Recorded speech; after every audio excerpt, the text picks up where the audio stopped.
grassroots elections.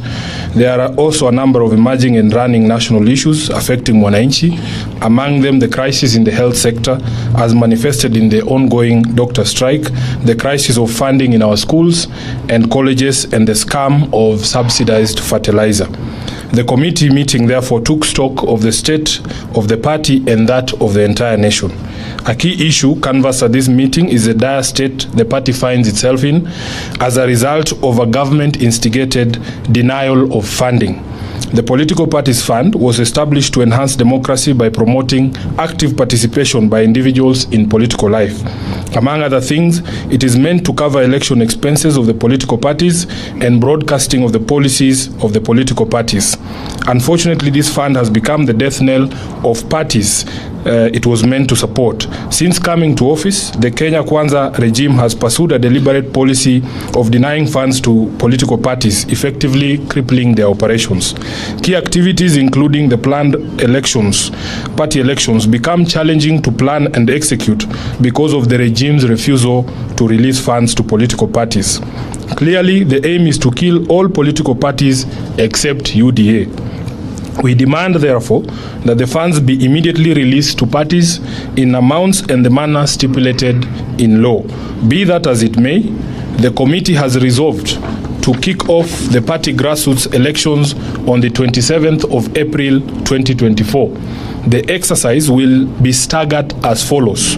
On the 27th, we shall have the exercise in 3 counties, namely Kwale, Busia, and Siaya. Then on the 29th, we shall have grassroots elections happening in Kajiado, Migori, and Wajir counties. And on 30th of April, we shall have the exercise in Kisii, Vihiga, and Murang'a counties. A further timetable covering the next batch of counties shall be released in due course. On rebuilding, rejuvenation, and reforms, the committee agreed on the need to continually grow ODM into a party that is strong both structurally as well as ideologically, with ability to provide effective leadership on local, national, and international affairs. In this regard, we agreed to continue with the ongoing membership registration, while at the same time working on the grassroots and national elections. With pride and satisfaction, the committee took note of the ongoing preparations by various leaders and members to vie for various positions. We have noted immense interest in the party.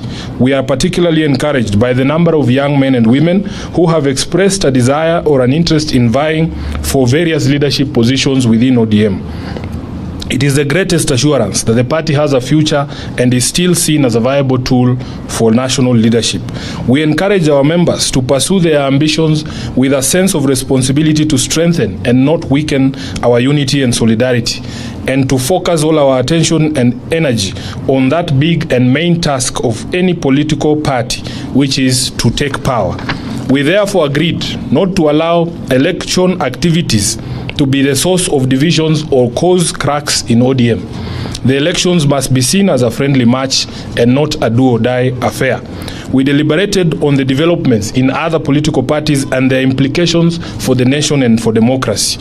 In particular, the committee expressed deep concerns over developments in the UDA party, where public officers paid by taxpayers from all political formations have been appointed as party officials to various organs. We are staring at the return of the party state system last seen in the 1980s, where party leaders and public servants were one and the same thing. What followed was a youth wing with watchdog or surveillance responsibilities over the entire nation. We take the position that this development is wrong. It is a recipe for chaos and dictatorship and partisanship in the management of public affairs.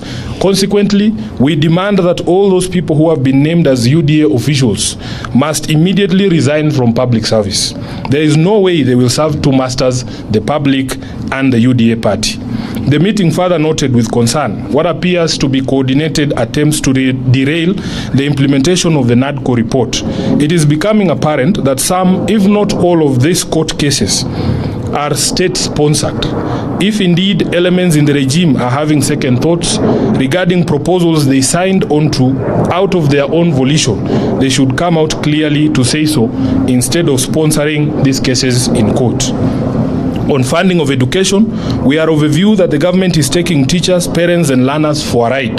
To date, the government has not submitted capitation for Form 1s, even as they move to the second term. That means schools have had to find alternative ways to provide tuition, accommodation and meals to thousands of Form 1s. Teachers and parents fear that the Term 1 money may never be submitted and could end up in some people's pockets. Teachers don't deserve this kind of strain. The government must therefore release all capitation money to all schools before they reopen for the second term. We see an equally pedestrian and dismissive approach to the doctors' strike and its impact on ordinary Kenyans. There seems to be neither commitment nor capacity by the government to resolve the matter. We take the position that government must immediately respect and implement the 2021 court ruling which directed the Ministry of Health and the 47 county governments to implement the basic salary as per the agreed, signed and registered collective bargaining agreement of 2017-2021. In line with the demands of the striking doctors, the government must ring-fence health finances by operationalizing the Facility Improvement Fund. We support the call by doctors for the government to allocate at least 15% of its budget to health and to devolve the resources to the counties. We equally support calls by doctors for annual and incremental recruitment of doctors and other healthcare workers until the country attains the recommended levels of staffing for various levels of facilities. That is what the government does with teachers, police and military. Finally, we have reviewed one of the most dubious scandals running in the country currently, the scandal of fake fertilizers being distributed to farmers by government agencies and also being disowned by those same agencies within government. It is a scam that goes to the heart of our very survival as a nation. Coming right in the middle of the planting season, the presence and distribution of fake fertilizer and seeds is nothing more than economic sabotage. We therefore reiterate that heads must roll.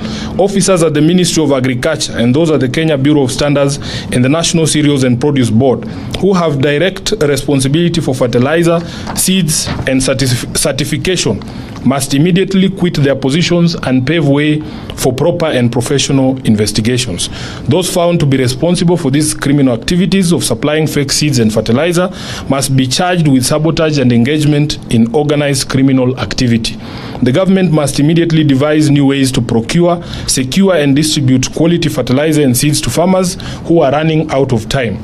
We reiterate that in view of the current delays and confusion over fertilizers, the prices of a product be subsidized further and reduced from the current 2,500 for a 50 kg bag to 1,500 as a show of remorse and apology and respect to our farmers.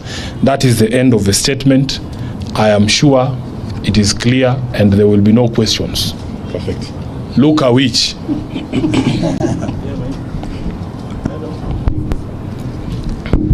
My name is Luka.